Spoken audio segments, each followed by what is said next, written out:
What's going on, YouTube? It's your boy James, aka Comics for Cheap, and today I'm bringing you my new list of books that I'm currently speculating on. You're not going to want to miss this one.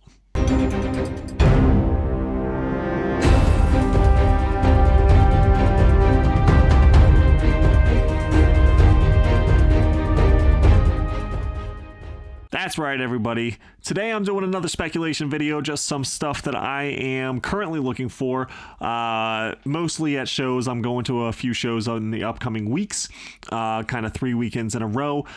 So I wanted to put together a little bit of a list of what I'm looking for. There'll be like an expensive portion and then a cheaper portion. But these are just books that, I'm after. So, could watch unless you are a vendor at one of these shows, in which case stop watching right now, please. Don't reprice any of your books, and don't worry about what I'm pulling out of your bins at these shows. I say that because I had a vendor, a couple of people from Bonafide Comics. They watched the last video and wanted to play some practical jokes on me at the show that I went to, which was quite amusing, but unappreciated when it's the books that I'm really looking for. But let's go ahead and jump in, guys. I don't claim to be any kind of speculation guru. These are just things that I'm after just because it kind of makes sense, maybe a little bit on the cheaper side, things that I like to stay ahead of the curve a bit. So out of the list that I give you here, I'm hoping that like maybe 4 of them really make it, you know what I mean? So I'm not thinking that each one of these is a fucking gold mine or anything like that. I just think that, hopefully if I pick all of them up, 4 of them will end up paying out pretty nicely. The rest of them may just rise slowly. So let's jump into it. We're going to start with some of the more expensive ones, which of course are going to be like the Silver Age type books and everything like that. But let's kick it off with some X-Men related stuff. I know it's only a matter of time before we get mutants, before we get X-Men in the MCU. A lot of my speculation obviously goes down with what's going on with movies, TV shows, stuff like that.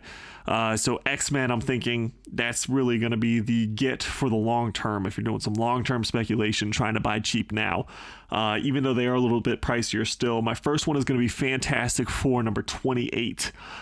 This book is the first time that the X-Men and the Fantastic Four crossover. We know that the Fantastic Four are coming. Obviously, that's going to be in this phase of Marvel. I'm very excited for that. Probably the big bad is going to be Kang leading into Doctor Doom. That's kind of my guess. But yeah, so Fantastic Four and X-Men crossover, that's kind of a no-brainer to me. I mean, Fantastic Four will probably lead to the X-Men.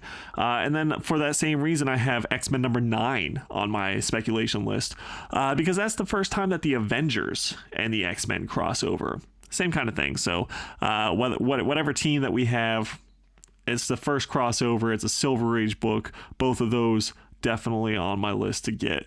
Another one, X-Men related, we have Marvel Team Up number 4. That's when Spider-Man and X-Men. It's not the first time that they get together or anything like that, but it is a nice little early team up between the two. Also, Marvel Team Up Annual number 1. That's another one where Spider-Man and the X-Men team up. And then speaking of Spider-Man, we have Amazing Spider-Man number 8. That is the first battle between Spider-Man and the Human Torch. Might not be a bad one to get. We know we're getting Fantastic Four. We already have Spider-Man. Could happen. Johnny and Peter, usually buddies, but the first time that they meet up, probably going to be a fight. Then there's Daredevil number 2. Daredevil number 2 is on my list. I don't think I'm going to get it, honestly. I might luck out. But that is the second appearance of Daredevil, obviously. Second appearance of Electro, which is pretty cool. But it is the first Daredevil and Fantastic Four crossover, because the Fantastic Four hire Matt Murdock as a lawyer in that story. We already know that Daredevil is going to be in Spider-Man, probably as a lawyer. It's going to be in She-Hulk suited up, but also She-Hulk is a lawyer, is in law, and, so probably going to be some lawyer type stuff there. So it would make sense that, maybe Fantastic Four need a lawyer in the future. And who are they going to call other than Matt Murdock, Blind Justice. All right, let's move on. We have Fantastic Four 27 for no reason other than it's an awesome Doom cover and story. And then we're going to move into some of the cheaper spec. So let's get into some of the stuff that I think has not reached its full potential yet whatsoever. So we have Doorway to Nightmare, #1. This is the first Madame Xanadu. I think that's how you pronounce it. Xanadu. I think that's how it is. Who may appear alongside of Zatanna in a future live project, or could appear in a Justice League Dark type project, I think. We have Marvel Superheroes Secret Wars #3. First appearance of the second Titania, who will appear in the She-Hulk show. We already know how everybody is. They know you could tell someone a million times, just like with Kang. You tell someone a million times Kang is coming, and then when he shows up, that's when all the books blow up.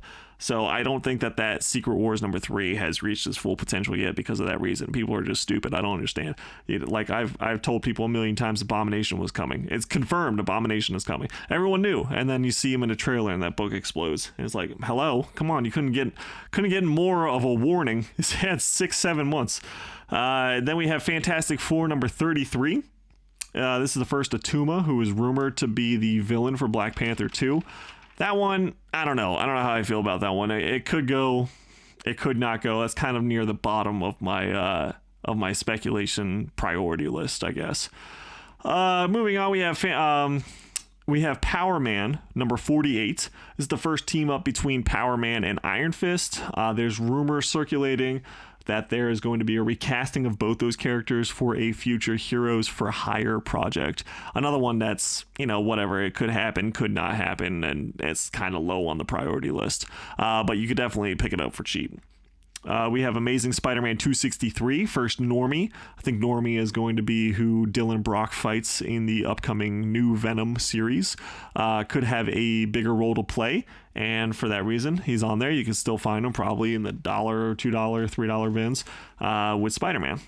Then we have Captain America #16. This is from 2006. That's the first appearance of Sin. That's the daughter of Red Skull, who is rumored to be the villain of Captain America 4. Now, Sin was previously Mother Superior, who appears first in Captain America 290. So that's probably another book that's worth picking up if you're gonna speculate on that character. And then we have Spectacular Spider-Man #98, another cheap speculation you can grab probably in the $1 to $3, maybe $5 bin. Just grab it just in case. You never know. That's the first spot rumored to be in the upcoming Spider-Verse movie. There's a lot that you could probably speculate on for the Spider-Verse movie. Obviously, Spider-Man 2099 is huge on the list, but that one, people are catching on to. Spider-Man India, I think. I'm not sure if it's been confirmed yet, but that one's up there as well. Just pretty much every iteration of Spider-Man that you can get, and some of the random villains as well for the upcoming Spider-Verse stuff. Then you have a bunch of second appearances. I love second appearances because they're relatively cheap. You can grab them for great prices. They're slept on, and they blow up along with the first appearance. So when the first appearance goes crazy, second appearance goes up with it, but it's not until that first appearance really goes up. So even if the first appearance is already hot, just grab some second appearances and then wait for the real burst, and then that'll go up as well. So some second appearances. Thor Annual #6, second appearance of Korvac. Cheap book that you can find. Journey into Mystery 124, second appearance of Hercules. Not an extremely cheap book, but one that you can find reasonably priced. If Zeus is coming, Hercules is coming. So that one's probably a good one to pick up. Batman #636, cheap. That's the first, not the first, that's the second appearance of Red Hood, with the Titan show focusing on the death of Jason Todd and the Red Hood. A lot of Jason Todd, Red Hood stuff that you can find definitely would be worth picking up, including the Red Hood and the Outlaws story from New 52 would probably be a good one. I mean, you could probably find those in dollar bins, the whole run, except for maybe #1.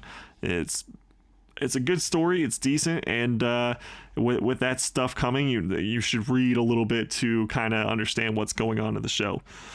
You get Amazing Spider-Man number 5. It still blows my mind how cheap this book is. That's the second appearance of Silk. Pick that one up every single time that I see it. It's almost always between $10 and $20.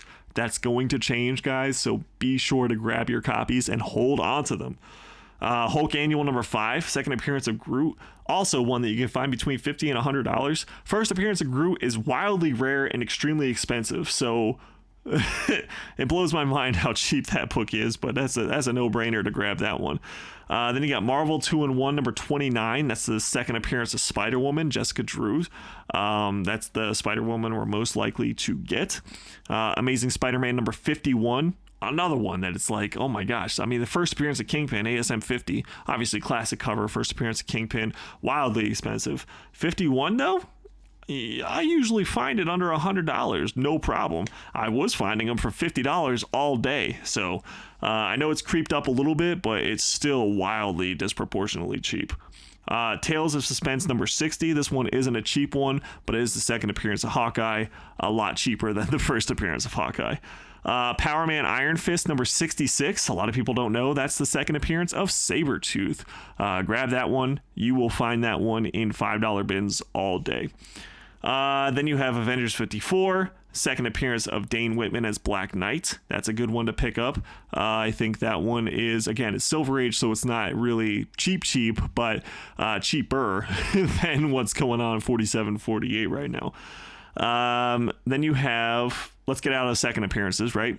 So let's go back into some more just cheap random spec that you could probably find for a good deal. Miss Marvel number 12 from 2016. It's the first appearance of Red Dagger, who has reportedly been cast. I don't know if that's been 100% confirmed yet. But hey, worth a shot, right? Then you have New Avengers number 53. That's from 2009.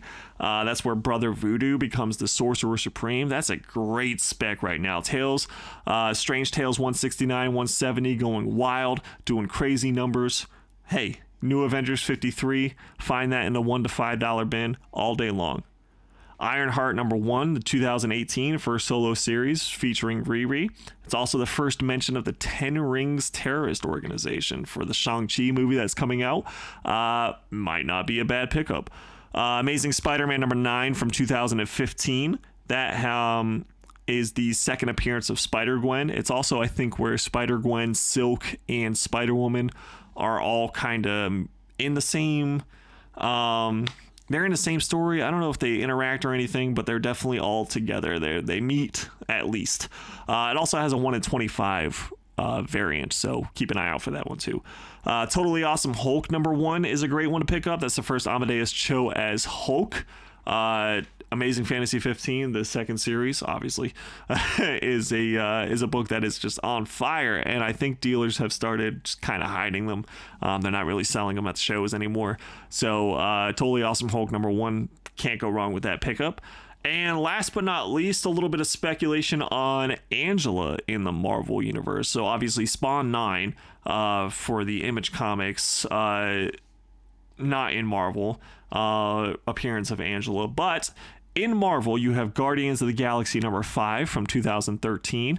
It also has a 1 in 25 ratio variant, which you should keep an eye out for. And then, so that's the first full appearance of Angela in the Marvel Universe. Then the first cameo is actually going to be Age of Ultron number 10.